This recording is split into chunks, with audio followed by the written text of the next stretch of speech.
Good morning, dear students. Let me welcome the 8th class students to the second period of English 2 revision class. You know, we have already discussed one of your revision classes last week, and I am sure you all have been through and understood, and also most of you clarifying in your coaching classes as well.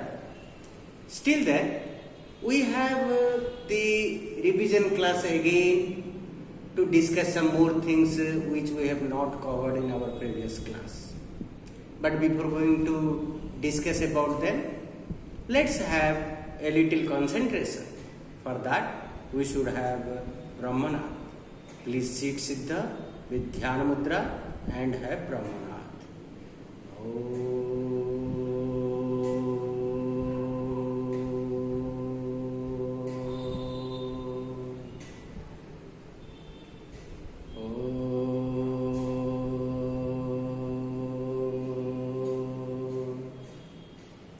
Shanti, Shanti, Shanti. Relax. Dear student, let me again welcome you to this class. As you know, I have already told you that today's class is for English 2 of 8th class, and today's is the second revision class. And as far as your first revision class, we have discussed the particulars like the use of else, the use of else's, that means the possessive case of else. Similarly, we understood the use of or else, we understood the use of otherwise, we understood how we can substitute otherwise or else with if not. Examples, if you don't come in time, you will miss the class. Okay, so similarly, come soon. If you don't, you will miss the class. Come soon, or else you will miss the class. Come soon, otherwise you will miss the class. So we have different ways to express our views, but as far as grammatical constructions are concerned, we also must know them and use accordingly our need in our day-to-day interactions. Similarly, we also understood infinitives, gerunds and participles. We did understand how the ing form of a verb is functioning as an adjective as well as a noun. When it is functioning as a noun, it is called gerund. When it is functioning as an adjective, it is called participles. Understand? And we also we did not discuss one thing about gerund last class because due to some technical constraint, today we will discuss on that before understanding interrogative pronouns and adjectives. Today we will revise these gerunds and participles for a while, which we did not cover in the previous class. Besides that, we will try to understand interrogative pronouns and adjectives. If possible, we can also understand interrogative responses.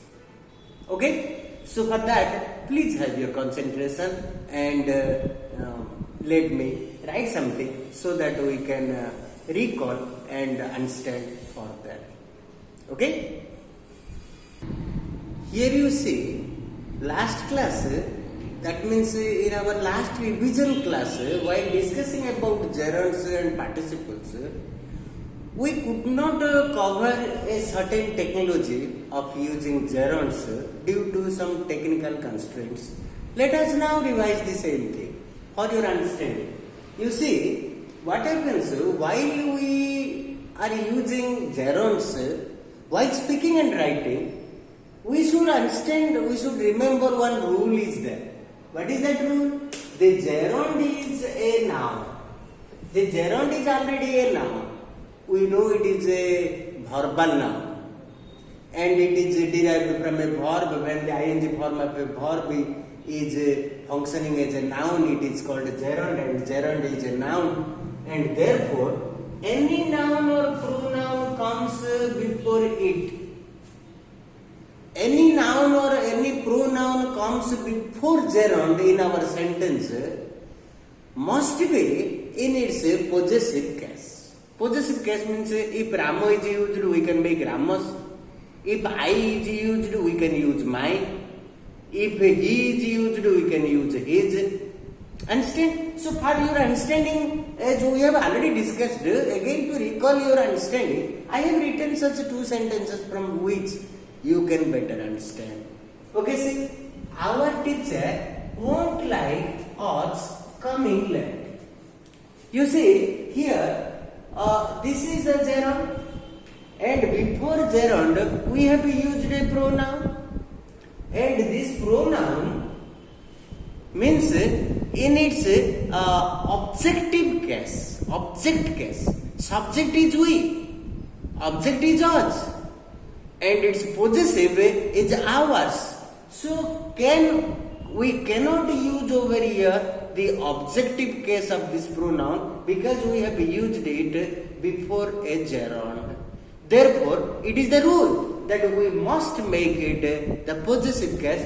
Instead of using us, we have to use our. Means our teacher won't like our coming late. Clear? So we must use the possessive case, a possessive case of a noun or pronoun if it is used before a gerund in our speech or statement. See, here is another example I have given. Similar exercises are there in your book, you can go through, but for your understanding I am telling you. He does not like me reading loudly. So here you see, this reading is gerund. As per the rule, before gerund if any noun or pronoun comes, that must be in its or their possessive cases.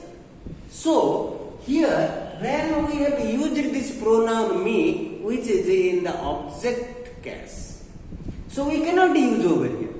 If we use me over here, syntactically, grammatically, our sentence is wrong. Therefore, to make our sentence grammatically 100% correct, we have to follow this rule.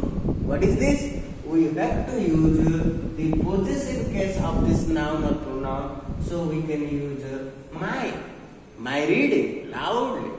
Understand? So this is what you should know. The rule is that noun is a gerund and any noun or pronoun comes before it, that must be in possessive case. Okay? So you understood? This was the rule I could not teach you. I could not explain last class.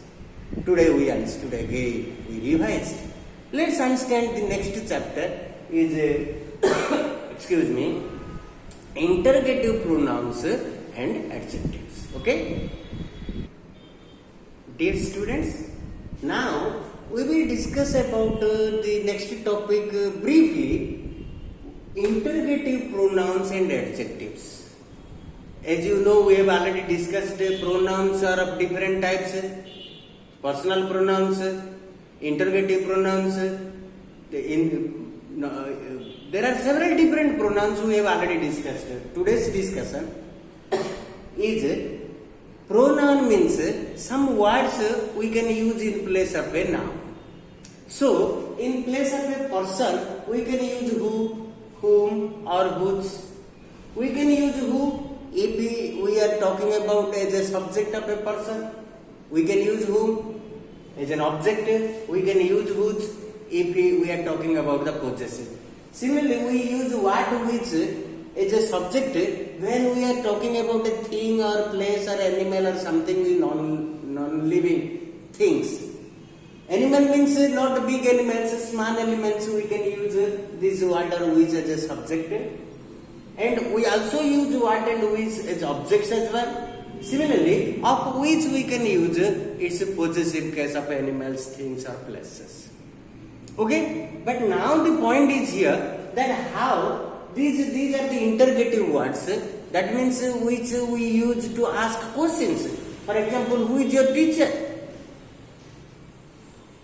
What book do you like from the library? Which color do you like most? So we are using whom did you ask all such answers, okay, of the given questions. Okay, whose book is this? So we have been using these words to ask questions. But what happens? These question words, what we say the double H words or interrogative words have been used for two purposes over here. One is functioning as a pronouns as well as sometimes it is functioning as an adjective. Understand? So here you see adjective means what? Ramo is a boy. Here boy is simply an object, a noun. But what happens? Suppose we will say Ramo is a good boy. Here good is enhancing or modifying the meaning of a boy. Understand? Of the boy. So here good is functioning as an adjective.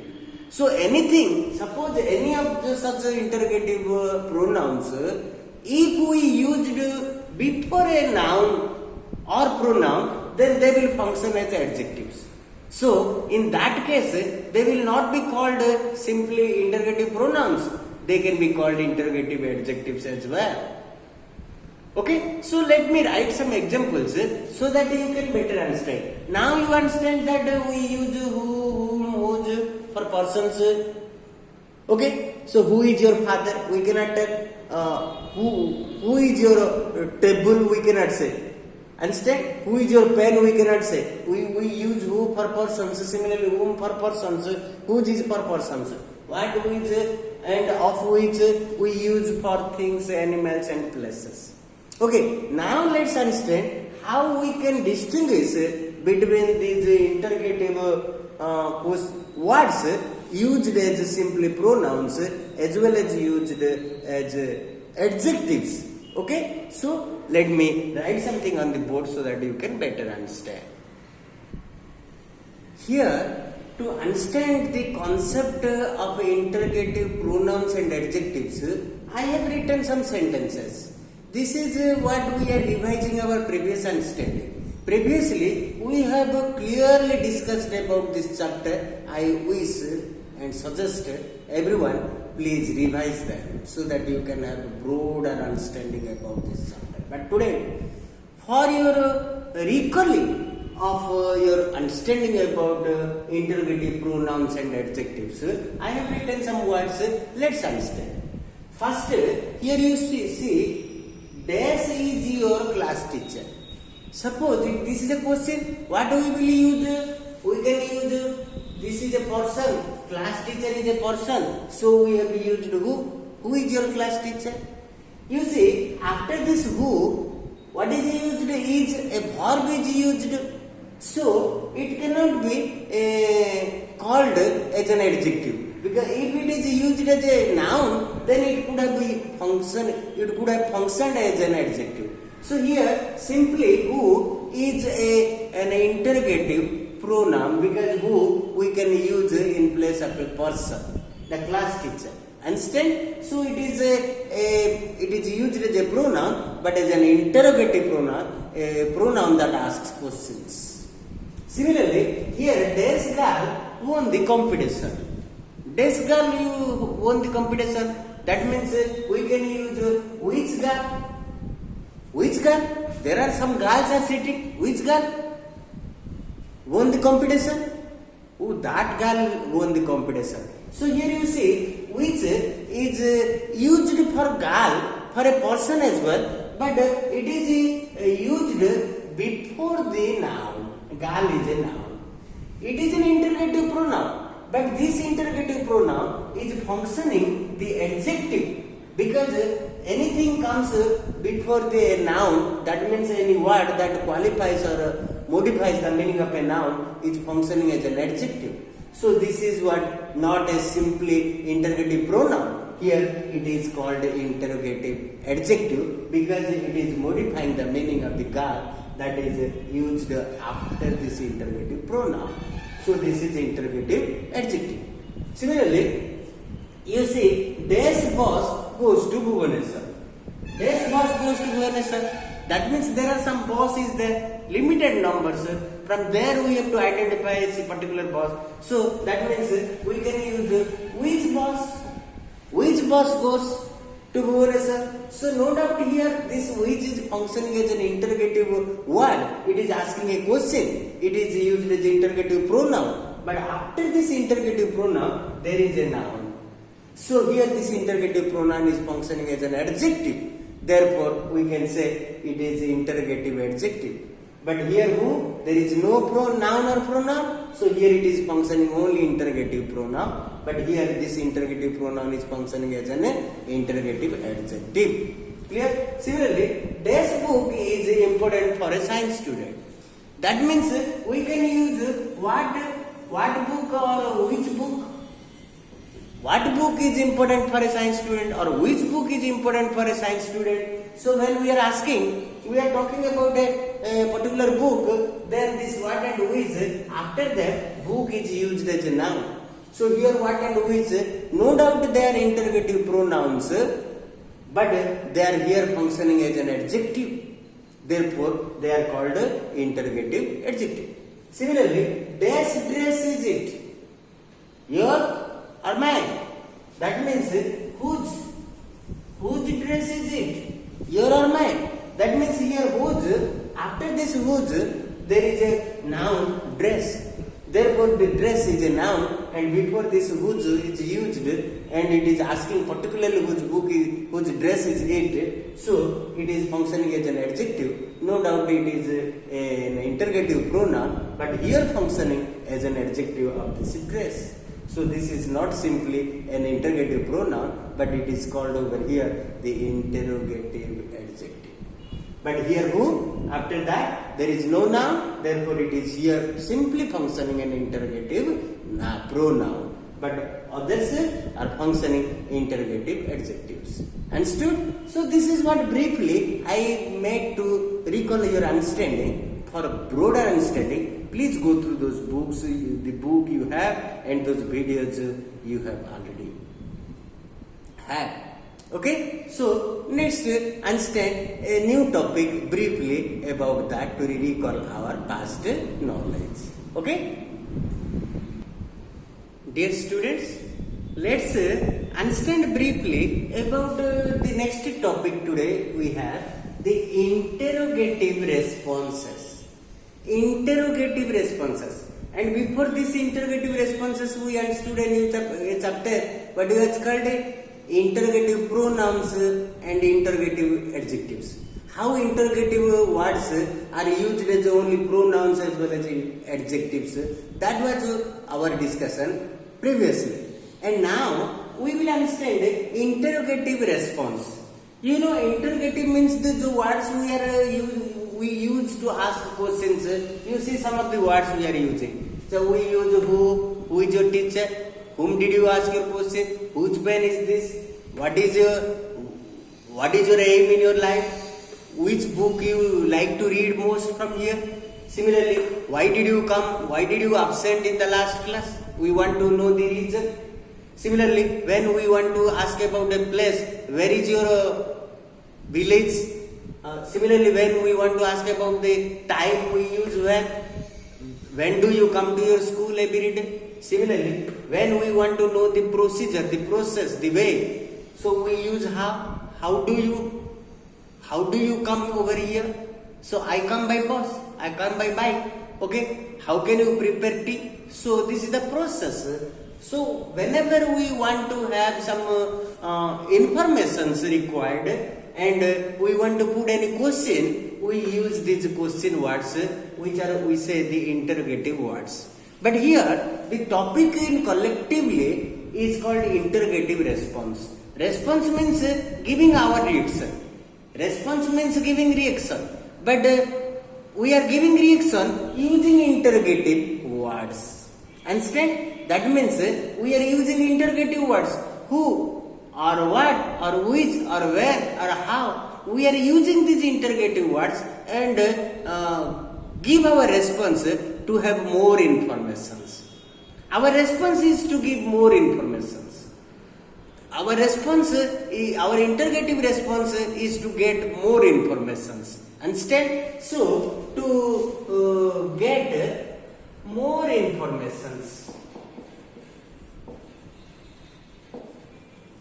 To get more informations, we have interrogative responses. But what happens? How and in what case we will have these interrogative responses? We have interrogative responses basically are of two types of interrogative response. How many types? Two types. One is when the subject and the prepositional part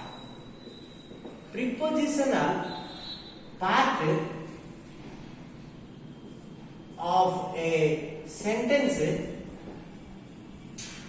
is missing. When the subject, normally what happens? You go and sit there. Hari, write this letter to your friend. So we are using the complete sentence. Suppose you will write means whom did we tell to write? Suppose one person is there. He thought I told him. Okay? Write means he has little knowledge what to write, where to write, how to write, whom to write. Nothing is told. So in that case he will have a response, interrogative response. Who to? Where to? How to? I don't have pen. Understand? So these are some questions he can have the response to have more informations. Another case is what? We can have interrogative response when we have a surprise. When somebody told something and we are surprised over that, then we have another type of interrogative response. So what happens when we have first type of interrogative response? Here we use the WH word plus preposition, then question mark. WH word, preposition, then question. WH word plus preposition plus question mark. Then, but here we use first preposition plus WH word plus question mark. Understand? Okay. So suppose your father told you, write.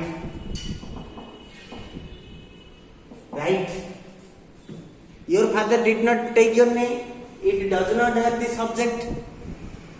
Right? Your teacher told, your father told. So, what to write also did not tell. In that case, what you will tell, your response will be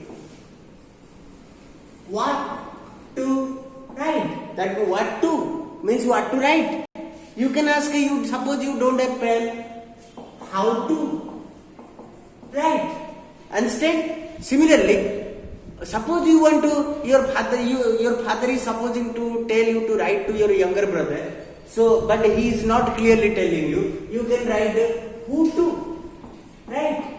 That means these are several such responses, interrogative responses came to your mind to have more information about what your father told. So this is the first type where we use WH words at first, then we are using to or the preposition, then we are using question mark. Similarly, next type where we are using first preposition, then the question mark, then WH word and question mark. Let me tell you one example for like such.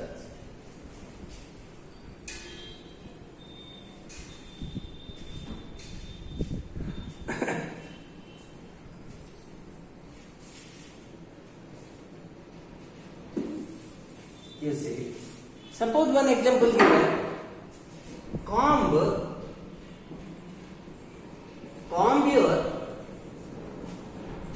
hair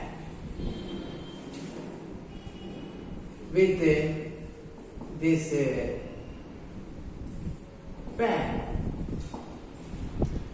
Comb your hair with this pen. Normally what we do? We comb our hair using a comb.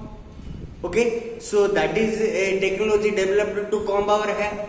Pen is a technology developed to write something somewhere on the paper, on the board, or somewhere different pens for different purposes. But your teacher told you, hey, comb your hair with this pen. So what you did? You got surprised. So how can I comb this my hair using this pen? It's impossible. And you got surprised. In this case, what you will do? You have to take the preposition over there. And what the pen is given? Pen means what? Pen is a thing. So for thing, we can use what? For thing, what do we use? We can use what? So we can use with what? With what? That means first the preposition, then the double H word. With what? So what we have used? With what? Question mark. So first we used preposition, then we used double H word. When we are expressing our interrogative response for surprise, we use like such. When the entire statement is surprising us, in that case we use interrogative response of surprise, and example I have given you, and we have discussed several such examples as well beforehand. Suppose you will tell, today evening I am meeting with the United President Donald Trump. So I am a layman, a very simple person, a very simple citizen of India. I have no provision. I can never dream of this of meeting with the President of the United States. So when I told to my friend got surprised. How it is possible that you can meet with the President of the United States, Donald Trump? So he surprised. So what he told? So I will meet with the President of United States today evening. So with whom? The person? With whom? Understand? So the preposition is with. So what he will do? He will have the question with whom? With whom will you meet today evening? That means he can't believe his ears what you have told. He can't believe that a person like me can meet with the Donald Trump, the President of the United States today evening. Understand? So when this type of surprise comes, when the entire statement giving us surprise, in that case, we can have the interrogative response of surprise. In that case, we first use the preposition, then the double H word. But when the prepositional part is absent, or everything is absent, only one command is given. Cut it means what? Cut this stream using a scissor. Understand? So instead of telling, only someone told cut it. So you don't know how to cut it. What you will use to cut it? So your question can be with what or what with? With a scissor or with a blade or with some other cutters? So, what with? Here we are asking the double H word plus question mark. And here we are asking with what? Understand? So, this is the difference between the interrogative response of type 1 and type 2. In type 1, we have prepositional part is absent. In type 2, the entire statement is giving us surprise. Okay? And the next thing we will discuss for you is relative pronouns and interrogative links in the next class. Today you must understand this and go through your book and the chapters, the exercises you have given in interrogative responses, and if any problem you can ask me. I am often available. Okay, otherwise in the coaching class also you can interact with me, you collect all your doubts, you take them outlined, and you can ask and clarify. For today, only this much. Give your comments and give everything. I want you should subscribe these videos so that automatically you can get other videos and the videos we are sending to you automatically. Okay? For today, only this much. Thank you.